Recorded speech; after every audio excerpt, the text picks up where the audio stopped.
আমার পকেটে একটা রুমাল থাকে, সাদা রুমাল। এই রুমাল দিয়ে যখন দস্তরখানা থাকে না, তখন আমি এই রুমালটা টেবিলের বিছায় দিই।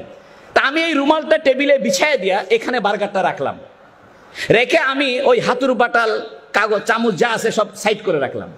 এটা আমি হাত দিয়ে সিরে সিরে খাওয়া শুরু করলাম। এবং টমেটোর সস দিয়েছে, তা আমি টমেটোর সসটা আঙ্গুল দিয়ে চেটে চেটে খাওয়া শুরু করছি।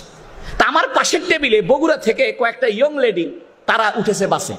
ওরা আমাকে দেখে মুচকি মুচকি হাসে আর মনে মনে ভাবে এই ভেলুর পাড়ার হুজুর কোথা থেকে আসলো, এই গাইয়া হুজুর কোথা থেকে আসলো। তা আমি ওদেরকে দেখে আর ভালোভাবে আঙ্গুল দিয়ে চেটে চেটে খাইতেছি। এরপরে এক পর্যায়ে আমি যখন তারা হাসাহাসি করতেছে আমাকে দেখে, আমি ওই মেয়েদের সামনে গেলাম, যাই বললাম, excuse me madam, I talk to about English, you know English. যেই না আমি এই কথাটা বলছি, তো ওই মেয়ে দুটা মানে একদম তাকায় উঠছে। আমি ইংরেজি জানি, আমি ইচ্ছে করে ইংরেজি বলবো না। কেন বলবো? ইংরেজরা এদের 200 বছরের গোলাম বানিয়েছে আমাদেরকে।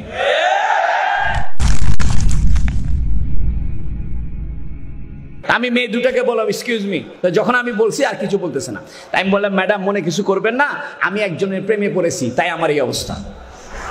তা আমাকে বলতেছে হুজুররা প্রেম করে নাকি? আমি বললাম, দেখেন আমি এমন একজনের প্রেমে পড়েছি, তিনি যখন রোদের ভিতরে যাইতেন একখণ্ড মেঘ তাকে ছায়া দিত। আমি এমন একজনের প্রেমে পড়েছি, তার গায়ের মধ্যে মশামাছি বসতো না।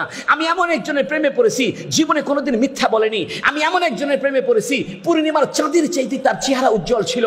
আমি এমন একজনের প্রেমে পড়েছি, যিনি দুঃখীর দুঃখ মোচন করত। আমি এমন একজনের প্রেমে পড়েছি, যিনি বিধবার আশ্রয় ছিল। আমি এমন একজনের প্রেমে পড়েছি, যিনি অসহায়ের সহায় ছিল।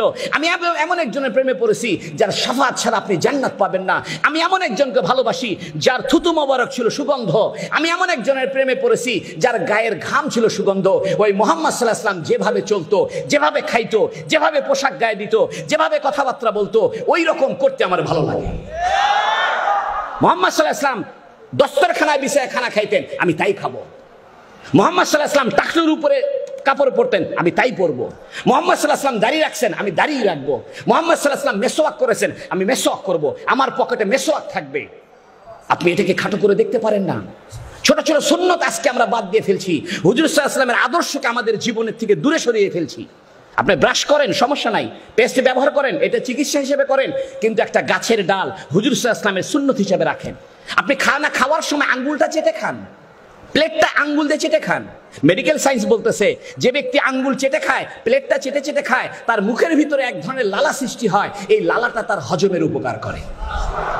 আপনি মুহাম্মদ সাল্লাল্লাহু আলাইহি ওয়াসাল্লাম চিনলেন না। ও যুবক, আমার কলিজা ফেটে যায়। তুমি কিডসকে চিনলা, বাইরনকে চিনলা, হুমায়ুন আহমেদকে চিনলা, আইয়ুব বাচ্চুকে চিনলা, গোটা দুনিয়ার সমস্ত তোমার সেলিব্রিটিদের চিনলা। পৃথিবীর সবচেয়ে সেলিব্রিটি, পৃথিবীর একমাত্র সেলিব্রিটি মুহাম্মদুর রাসূলুল্লাহ সাল্লাল্লাহু আলাইহি ওয়াসাল্লাম। আমি তোমাদেরকে উদাত্ত আহ্বান জানাবো, মুহাম্মদ সাল্লাল্লাহু আলাইহি ওয়াসাল্লামের সুন্নতকে আঁকড়ে ধরো। আমি আপনাদেরকে 2টা দাওয়াত দেওয়ার জন্য আসছি। 1 নম্বর দাওয়াত, কোরআনকে ধরেন। ও যুবক, কেন আপনার জন্য ইসলামী শিক্ষা প্রয়োজন? ইসলামী শিক্ষা না হলে আপনি মানুষ থাকবেন না। ইসলামী শিক্ষা না হলে আপনি মানবতা বোধ জানবেন না। ইসলামী শিক্ষা না থাকলে আপনি মনুষ্যত্ব শিখবেন না। ইসলামী শিক্ষা না থাকলে আপনার পরিবার ব্যবস্থা ঠিক থাকবে না। ইসলামী শিক্ষা না থাকলে আপনার সন্তান অমানুষ হবে। ইসলামী শিক্ষা না থাকলে বোনের সঙ্গে আপনার সম্পর্ক ছিন্ন হবে। ইসলাম থাকলে আপনি বোনকে সম্পত্তির ভাগ দিবেন।